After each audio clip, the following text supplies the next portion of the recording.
All right, let's talk about the AI revolution. I mean, you can't escape it, right? But underneath all that hype, there's a really complex story playing out inside some of the world's biggest companies. So today we're going to cut through the noise and figure out what's really going on. Okay, let's just dive right in with a massive number. According to recent data from McKinsey, a staggering 88% of companies are now using AI in at least one part of their business. Think about that. This isn't some niche tech anymore. It is, for all intents and purposes, everywhere. And that brings us to the central puzzle we're going to unpack today. If pretty much every company is using AI, why are more than half of the leaders who use it to replace people now having second thoughts?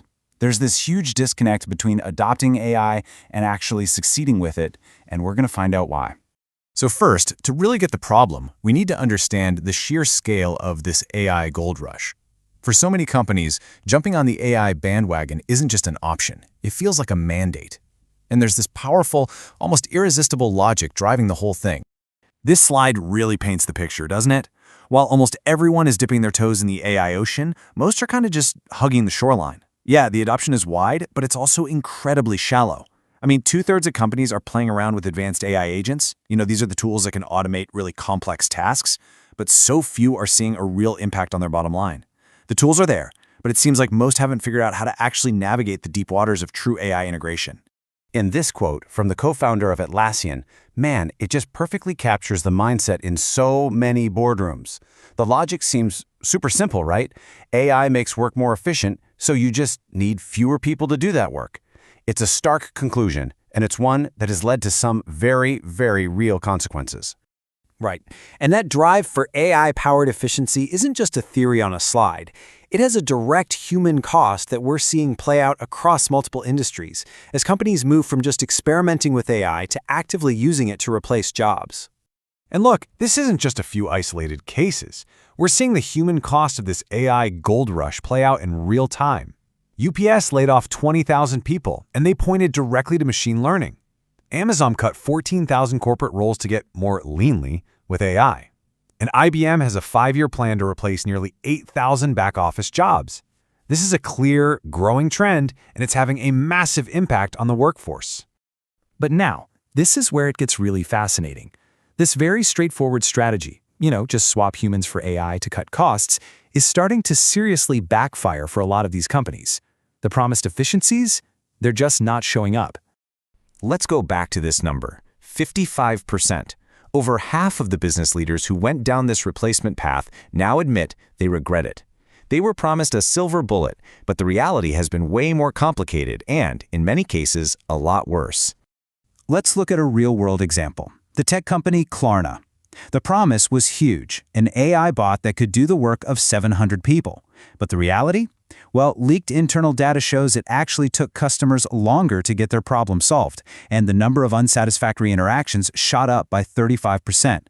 Any cost savings were just completely wiped out by a nosedive in service quality. And it's a pretty similar story over at Duolingo. They offboarded human contractors to become an AI-first company for creating their content. The result? A big drop in the quality of their lessons, with some courses having errors in over 40% of the content. Efficiency came at the cost of their core product. This is a powerful reminder that this isn't even a new problem. Tesla learned this lesson the hard way years ago. They tried to create a fully automated machine that builds the machine, but it just caused massive production failures. They literally had to bring human workers back to fix the mess, with Elon Musk himself admitting that, quote, humans are underrated. So if the simple replacement strategy is failing, what does success actually look like? It's pretty clear a new approach is needed. And it turns out there's a small, elite group of companies that have already figured it out. So let's take a look at their playbook and see how they're getting it right and generating massive value from AI. And it turns out, according to McKinsey, there's this tiny fraction of companies, just 6%, that are considered AI high performers. These are the ones unlocking significant, transformative value, while the other 94% are still struggling to move beyond just pilot programs. So what's their secret? Well, it all comes down to a fundamentally different mindset. They're not just trying to cut costs. They are aiming for total transformation. They're not just plugging AI into their existing processes, they're redesigning their workflows from the ground up around AI. And most importantly, they have deep, committed buy-in from the very top. For them, this isn't some side project, it's a strategic imperative. And this chart, This really drives home the difference. High-performing companies are nearly 3 times more likely to completely redesign their workflows when they deploy AI. They don't just plug a new tool into an old process. They build a new, better process around the tool. And that is the game changer. Which brings us to the core takeaway, the synthesis of what actually works.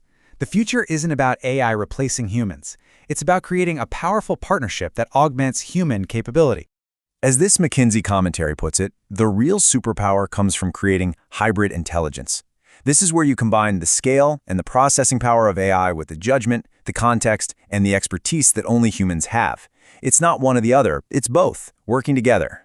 So how do we actually build this hybrid intelligence?